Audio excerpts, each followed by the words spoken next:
It's hard to learn how to be a good leader in the game industry. Luckily, at DD 2012, Bunny, as Brian Sharp, gave a great talk about how to lead well by doing two things: communicating effectively and maintaining perspective.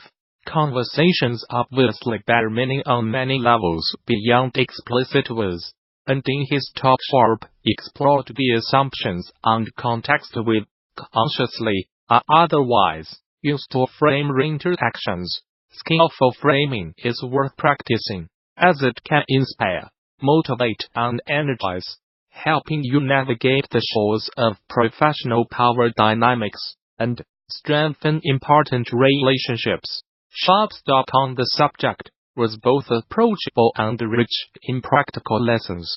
So if you did not catch it live, make sure to watch it now. That is, freely to watch on the official DD YouTube channel. In addition to this presentation, THEDDC Vault and its accompanying YouTube channel offers numerous other free videos, audio recordings, and slides from many of the recent game developers conference events, and the service offers even more members-only content for DD Vault subscribers. Those who purchased all access passes to recent events, like DD Vault, already have full access to DD Vault, and interested parties can apply for the individual subscription via the DD Vault subscription page.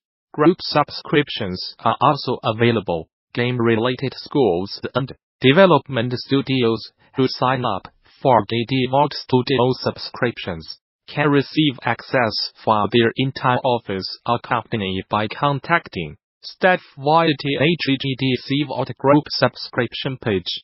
Finally, current subscribers with access issues can contact DD Vault technical support. Gamasutra and DD are sibling organizations under parent company Informa.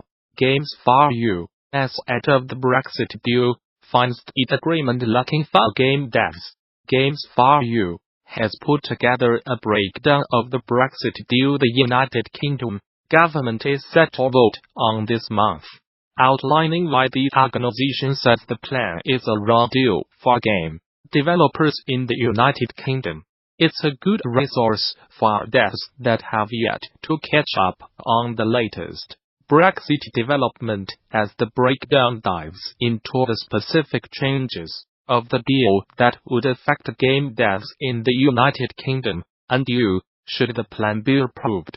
That includes topics mentioned in the withdrawal agreement like citizens' rights, governance agreements, and border agreements, along with topics from the political declaration, like data protection, United Kingdom involvement in EU programs, the movement of goods and services, mobility and access to talent, and other topics missing from the declaration entirely. The withdrawal agreement is highly dense, at 585 pages, but fundamentally, it deals with relatively basic departure issues, not the practical matters for ongoing business and consumer life we really need to know. By contrast, the political declaration is much shorter, but full of waffle and jargon, sometimes 4 paragraphs at a time. Use Games4U. This makes it really difficult to know what it actually means or could be used in practice, which was precisely the United Kingdom government's intention, to give it the greatest room for maneuver in the future. But this also means it robs business and consumers of any certainty. Games4U itself is an anti-Brexit, pro-European Union, advocates for the United Kingdom's game industry. The group recently published an open letter with signatures from 1,300 individuals and 127 companies involved with game development tasks, while asking the United Kingdom government to put an exit plan to a public vote.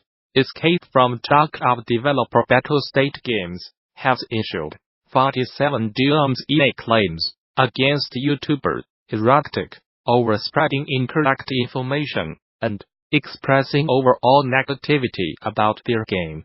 This is not the first time DMCA notice have been used as a way for developers to remove content that express a particular view. With FIRAWATSNHDEVELOPACAMPO issuing a takedown last year, albeit under different circumstances. This is pretty notable, as it seems most DMCA notices usually revolve around piracy, copyright, or unfair use of content for monetization, not over false information. As reported by Polygon, Battlestate Games claims they had no other choice but to file a takedown against Eroctic for reportedly uploading inaccurate video, claiming that user information, including passwords and personal information, had been leaked from the company databases. The studio claimed the misinformation was damaging to the company.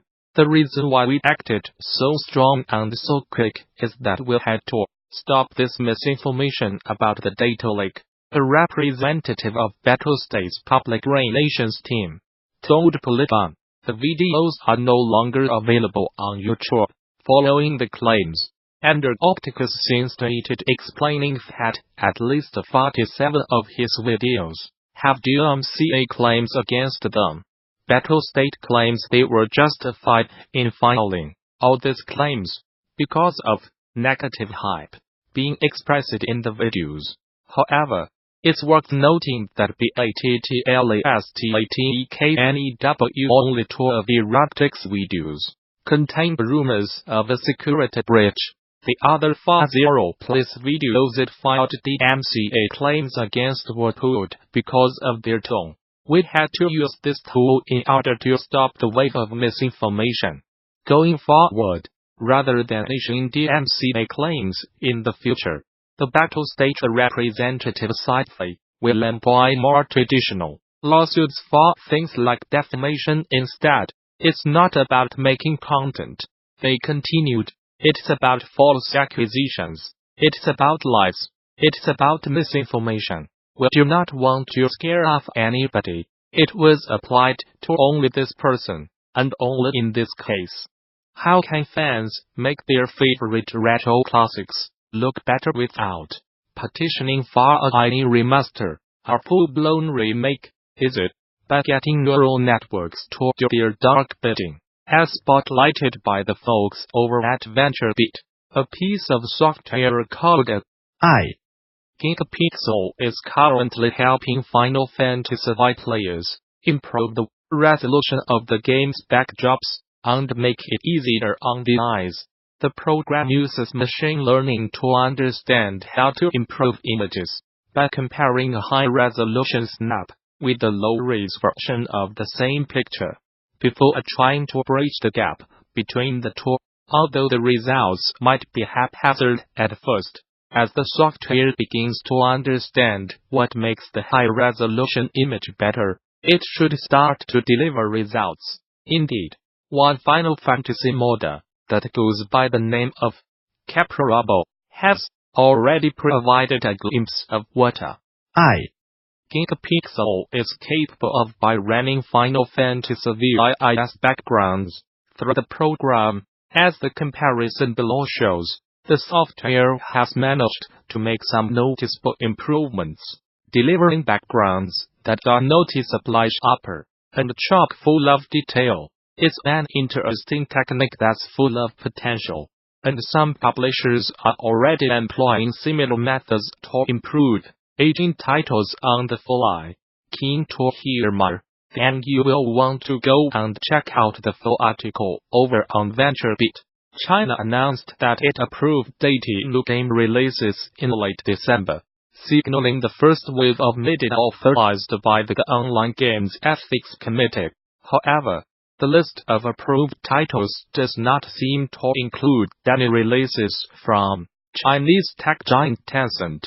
This report comes a few weeks after Chinese regulators began reviewing games submitted under license consideration in China, moving forward to the licensing freeze that had halted game approvals for the majority of 2018, as reported by Reuters. These approved titles, listed on the website of the State Administration of Press, Publication, Radio, Film and Television, did not include games from industrial leader Tencent. The freeze has negatively impacted the company, and despite mobile revenue on the rise, the company has lost more than $200 billion of its overall value.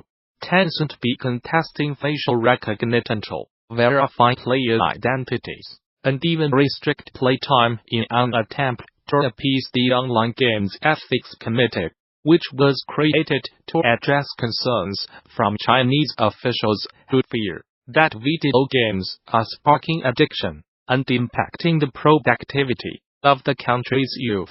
Regulators have also prevented Tencent from monetizing popular games that were already on the market in China, including Fortnite and PlayerUnknown's Battlegrounds. Sales and profits are down at Square Enix, which just posted its financials for the 9 months ended December 31st. 2018 Consolidated net sales dipped by far.